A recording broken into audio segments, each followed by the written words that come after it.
At the turn of this century, the British Medical Journal reported that cell phones had replaced cigarettes as the chief addiction of teenagers. Cigarette smoking went down at the same rate that cell phone use went up.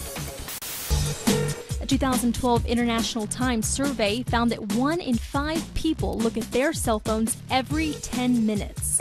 What we have now with cell phones, though, is 24/7 on-demand connection.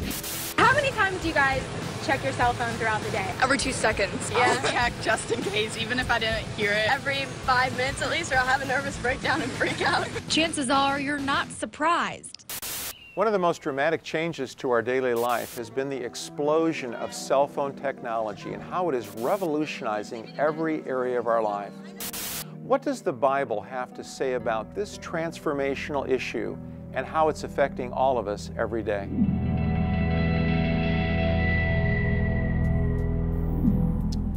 One of the amazing things today is to see how people are so connected to their phones. As a matter of fact, wherever you go today, you'll see people walking around with them in the middle of a parking lot or doing things anywhere with that phone in their hand. And they're always connecting their hands to their head with that phone. And the really dramatic thing that's happening is people are so connected to their phones today that sometimes they're forgetting the reason the Lord wanted us to be connecting in our heads and our hands. And the reason is because at a deeper level, the Lord wants to connect our head and our hand, not to our phones, but He wants us to connect to Him.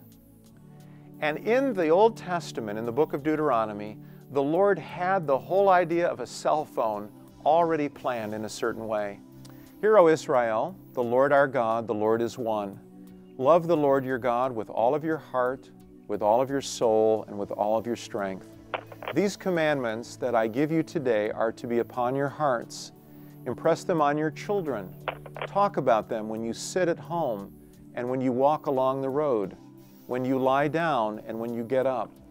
Tie them as symbols on your hands and bind them to your forehead. Write them on the doorposts of your houses and on your gates. The whole goal in the Bible and the whole goal in the passage from Deuteronomy was for us to connect with the Lord.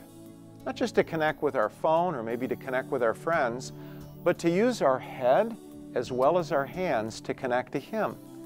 And so the Lord is calling us to think about Him, to think about His love, to think about His commandments, to think about the things that He's called us to. And the Lord also wants us to use our hands as well as our feet to be servants of His, to use our lives as a reflection of who He is in this world, and to let our lives connect to Him in a way in which we're bringing His gospel, His promises, and His love to a needy world.